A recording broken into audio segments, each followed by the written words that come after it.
নমস্কার বন্ধুরা, আমি দেবলীনা চলে এসেছি গণিত তোমার হাতের মুঠোয়। আজকে আমরা দেখে নেব এই ধরনের অঙ্ক কিভাবে করা যায়। দেখো কি লেখা আছে, যদি x minus y is equals to 4 হয় এবং xy equals to 45, তাহলে x কিউব minus y কিউবের মান কত হবে, তাই তো?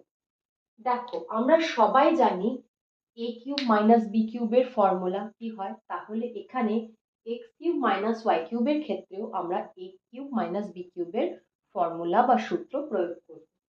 দেখো আমরা কি জানি, x কিউব মাইনাস y কিউবের ফর্মুলা কি হয়ে যায়, x minus y whole cube plus 3xy গুণ x মাইনাস y, তাই তো?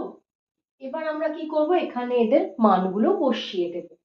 x মাইনাস y এর মান কত দেয়া আছে, 4, তাহলে এখানে হয়ে গেল 4 কিউব প্লাস 3xy এর মান দেয়া আছে 45, এখানে লিখে দিলাম, গুণ x মাইনাস y এর মান 4।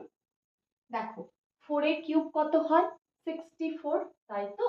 64 লিখে দিলাম, 3 মাল্টিপ্লাই 45 কি হয়ে যাবে, এখানে 135 গুণ 4, তাহলে এখানে হলো 64 প্লাস 4 5 20 শূন্য হাতে 2, 4 3 12 আর 2 14, 4 হাতে 4 1 4 1 5, ঠিক আছে?